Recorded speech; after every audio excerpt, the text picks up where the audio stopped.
अगर आपको 2024 में पाइथन डेवलपर्स बनना है तो ऐसे कौन से पाइथन कंटेंट्स हैं जिनको सीख करके आप फ्रेशर लेवल की जॉब बहुत ही आसानी से गेट कर सकते हैं 2024। मैं शिवा गौतम इस वीडियो के माध्यम से पूरी तरह से मैं आपको बताने वाला हूं कि पाइथन के अंदर क्या क्या इंपॉर्टेंट टॉपिक है, क्या क्या टूल्स आपको पाइथन में सीखने होंगे, क्या क्या लाइब्रेरी आपको पाइथन में सीखने होंगे, कौन कौन से फ्रेमवर्क आपको पाइथन में सीखने होंगे, कौन कौन से डेटाबेसेस आपको पाइथन में सीखने होंगे, कौन कौन से आपके क्लाउड टूल्स आपको पाइथन में सीखने होंगे, जिससे आपको बहुत ही आसानी से 2024 में पाइथन की जॉब मिले। ठीक है, जैसे पाइथन एक बहुत बड़ा लार्ज कंटेंट है, पाइथन को आप जितना सीखेंगे उतना कम है। जब कोई भी फ्रेशर खासतौर से पाइथन की लर्निंग स्टार्ट करता है तो उसको ये पता नहीं होता कि कौन सी चीजें उसको पढ़ना चाहिए और कौन सी चीजें उसको नहीं पढ़ना चाहिए। ठीक है, इस वीडियो के माध्यम से मैं आपको वो सभी चीजें डिस्कस करूंगा। तो सबसे पहले मैं आपको बताना चाहता हूं कि पाइथन एक ऐसी पर्टिकुलर लैंग्वेज है जिसके अंदर बहुत सारे प्रोफाइल क्रिएट होते हैं। मतलब पाइथन के अंदर प्रोफाइल फिक्स नहीं, पाइथन के अंदर दो अलग अलग सेगमेंट मोस्टली डिवाइडेड है। पहला है आपका पाइथन वेब डेवलपर्स और दूसरा है आपका पाइथन डेटा साइंटिस्ट या पाइथन डेटा एनालिटिक्स। तो पाइथन डेटा एनालिस्ट और पाइथन वेब डेवलपर्स के अंदर क्या क्या चीजें आपको सीखनी होगी, इसके लिए पहले ही आपको माइंड सेटअप करना होगा, क्योंकि आप दोनों नहीं बन सकते। आप यदि चाहो कि पाइथन वेब डेवलपर्स भी बन जाओ और पाइथन डेटा एनालिस्ट की भी प्रिपरेशन कर लो बहुत ही कम समय में, तो ये पॉसिबल नहीं है। तो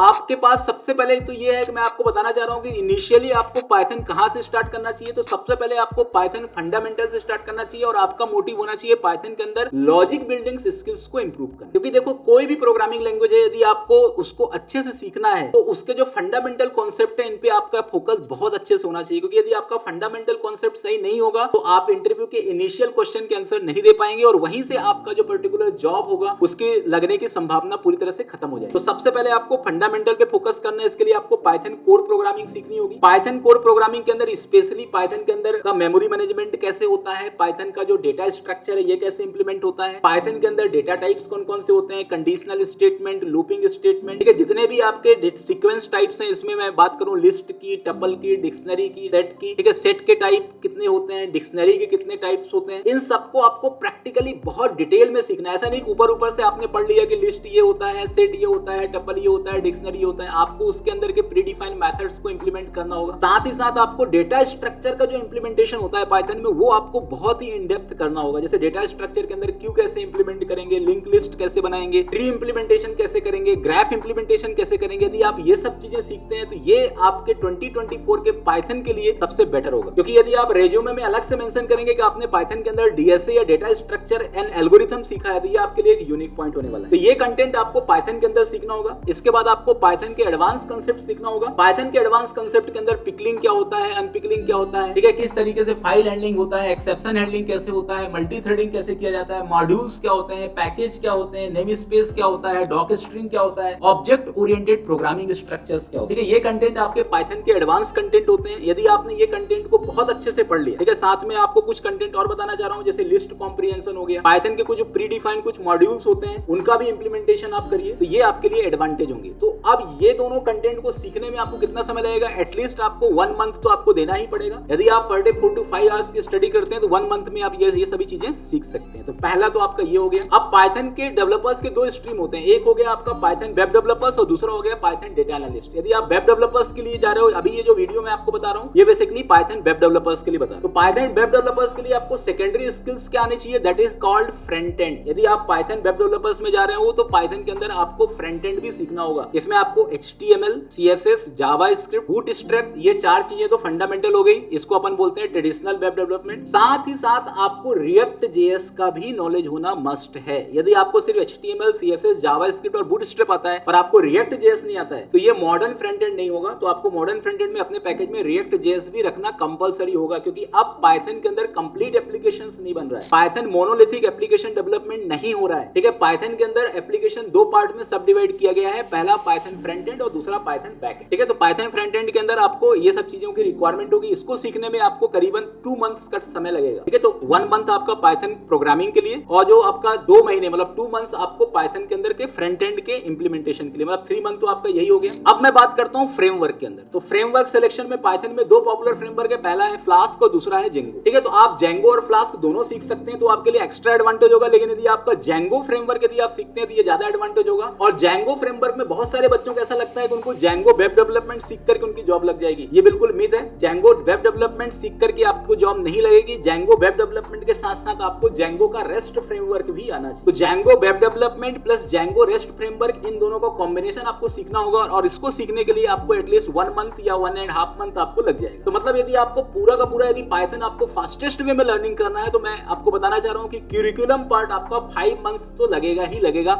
यदि आप फास्टेस्ट वे में सीखें। और यदि आप आराम से सीखते हैं तो ये साल भर तक का भी हो सकता है। ठीक है, तो 5 मंथ्स का कंटेंट आपके लिए। इसके बाद आपका नेक्स्ट क्या होने वाला है, तो नेक्स्ट ये है कि आपने पाइथन के अंदर जो रेस्टफुल फ्रेमवर्क के अंदर जो एपीआईज बनाए, उन एपीआईज को आपको रिएक्ट जेएस के अंदर इंटीग्रेट करना होगा और इसको इंटीग्रेट करके आपको एक या 2 प्रोजेक्ट बनाने होंगे। आप जब 1 या 2 प्रोजेक्ट आप बना लेते हैं तो इन प्रोजेक्ट्स को आप अच्छे से एक पोर्टफोलियो बना करके और आप गिटहब के अंदर रख दीजिए उसका, और उसका लिंक आप अपने रेज्यूमे के अंदर मेंशन करिए। ये आपके लिए एक एक्स्ट्रा एडवांटेज होगा। अब ये तो बात हो गई। अब 2024 में ये जो पर्टिकुलर स्किल्स मैं बता रहा हूँ, इसके अलावा भी कुछ स्किल्स आपको और सीखने होंगे। वो क्या स्किल्स हैं, तो सबसे पहले आपको प्राइमरी स्किल्स हो गया गिट एंड गिटहब। आपको गिट क्या होता है, गिटहब क्या होता है, गिट के कौन कौन से कमांड्स होते हैं, ये आपको सीखना होगा। सेकंड आपका है डेटाबेस पार्ट। आपको डेटाबेस पार्ट में जाना होगा। जैसे बहुत सारे लोग बोलते हैं कि Django के अंदर डेटाबेस नहीं होता। डेटाबेस होता है, लेकिन डेटाबेस के अंदर एसक्यूएल क्वेरी इंप्लीमेंटेशन नहीं होता। Django के अंदर बिल्कुल डेटाबेस हो। ठीक है, बस ये है कि आपको उसमें से कौन सा डेटाबेस सीखना होगा, ये आपके लिए शॉर्टलिस्ट करना है। तो Django के अंदर जो सबसे ज्यादा यूज होने वाला डेटाबेस है वो है MySQL और PostgreSQL। तो आप PostgreSQL और MySQL इनका पूरा का पूरा बैकएंड समझिए। भले Django के अंदर SQL यूज नहीं करते हैं, लेकिन फिर भी आपको SQL का जो नॉर्मल क्वेरी इंप्लीमेंटेशन है, मतलब आपको DDL स्टेटमेंट, DML स्टेटमेंट, ठीक है, आपका पर्टिकुलर प्रोसीजर्स, ट्रिगर्स, इनका एक बेसिक नॉलेज आपको होनी चाहिए। मतलब डेटाबेस का भी थोड़ा नॉलेज आपको होनी चाहिए। इसके अलावा आपको क्लाउड का नॉलेज भी होना चाहिए। क्लाउड के अंदर सबसे अच्छा चल रहा है आजकल AWS, क्योंकि देखो 2024 में अब डेवऑप्स भी कंपलसरी कर दिया गया है कि आपको सिर्फ वेब डेवलपमेंट से काम नहीं चलेगा, पाइथन कोड प्रोग्रामिंग से काम नहीं चलेगा। तो मैं आपको यही बताना चाह रहा हूं, अब हर टेक्नोलॉजी के अंदर डेवऑप्स के कुछ कंपोनेंट आपको आना ही चाहिए। जैसे आप कुबरनेट हो गया, आप कुबरनेट आपको आना ही चाहिए। AWS का नॉलेज भी आपको होना ही चाहिए। ठीक है, साथ में गिट हो गया, गिटहब हो गया, थोड़ा सा लिनक्स के अंदर के जो सेल स्क्रिप्टिंग हो गए, ये आपके लिए एडिशनल एडवांटेज होंगे। यदि आप ये सभी चीजें अपने रिज्यूमे में मेंशन करते हैं कि आपको डेवऑप्स के अंदर के ये टूल्स को आपका नॉलेज है, आपने वेब एपीआई या फॉर एग्जांपल रेस्टफुल फ्रेमवर्क में काम कर रखा है, आपको रिएक्ट जेएस का नॉलेज है, आपको Django वेब फ्रेमवर्क का नॉलेज है, आपको पाइथन के कोर कांसेप्ट का नॉलेज है, आपको पाइथन के एडवांस कांसेप्ट का नॉलेज है, तो इससे आपको जो जॉब के अंदर के जो आसार हैं वो 100% हो जाएंगे। और आपका जो पर्टिकुलर जो डिफरेंस है, मतलब जो अदर स्टूडेंट जो पाइथन की प्रिपरेशन कर रहे हैं और आप जो प्रिपरेशन कर रहे हैं, उनके बीच में थोड़ा सा एक लॉन्ग गैप भी क्रिएट होगा और आपका रिज्यूम ज्यादा अट्रैक्टिव होगा, आपका रिज्यूम ज्यादा बेटर होगा एज कंपेयर टू। तो ये सब पूरा का पूरा जो कंटेंट मैंने बताया, इस कंटेंट को कवर करने के लिए एटलीस्ट आपको 6 मंथ तो लगेगा। ठीक है, कभी भी 1 या 2 महीने के अंदर आप कोई सा भी वेब टेक्नोलॉजी या कोई सा भी वेब डेवलपमेंट नहीं सीख सकते, क्योंकि 2024 के अंदर जो रिक्रूटर का जो पर्टिकुलर आपका जो एक्सपेक्टेशन है वो फ्रेशर से भी यही है कि फ्रेशर्स को कंपनी के अंदर के जितने भी टाइप के सिनेरियोज हैं वो सभी का एक नॉलेज होना चाहिए। ठीक है, भले थोरो नॉलेज ना हो, भले आपको डेवऑप्स का पूरा नॉलेज ना हो, पर एटलीस्ट डेवऑप्स के अंदर का जो ओवरव्यू है, क्लाउड क्या होता है, उसके अंदर का जो ओवरव्यू पार्ट है वो आपको यदि आएगा तो वो जो दूसरे आपके कंपटीटर होंगे उनसे आपका पर्टिकुलर रिज्यूम जो होगा वो ज्यादा बेटर हो। ठीक है, इसके बाद मैं आपको लास्ट सजेशन और देना चाहता हूँ। ये मैंडेटरी तो नहीं है, पर ये है कि आपको कोई ना कोई आपको एटलीस्ट 2 लाइव प्रोजेक्ट आप बनाइए और उसको डिप्लॉय करिए। देखो आजकल डिप्लॉयमेंट करना बहुत आसान है। 1000 रुपए या 1200 रुपए या 1500 रुपए के अंदर आपको सर्वर मिल जाएगा। सर्वर पे जाइए और आपने जो भी काम किया हुआ है, जो भी आपका प्रोजेक्ट वर्क है, उसको आप डिप्लॉय कर दीजिए। तो डिप्लॉय करने से क्या होगा कि प्रोजेक्ट को रिप्रेजेंट करना भी आपके लिए आसान होगा, और यदि आप कोई भी प्रोजेक्ट को डिप्लॉय करके दिखाओगे तो उस प्रोजेक्ट का इंप्रेशन बहुत अलग ही होगा। तो मैं आपको ये सजेस्ट करता हूं कि डिप्लॉयमेंट भी आप सीखिए। डिप्लॉयमेंट सीखना बहुत ही आसान। तो यदि आप ये पूरा का पूरा जो लाइफ साइकिल मैंने आपको बताया कि किस तरीके से इनिशियल से लेकर के लास्ट तक के जितने भी मैंने आपको कंपोनेंट बताया पाइथन के, यदि आप ये सभी कंपोनेंट बहुत अच्छे से सीखते हैं तो आपको जॉब के अंदर बहुत सारा हेल्प मिलने वाला है, और आपका जो इंटरव्यू होगा वो भी एक बहुत ही बेटर तरीके से आप अपने इंटरव्यू को क्रैक कर सकते हो। Thank you.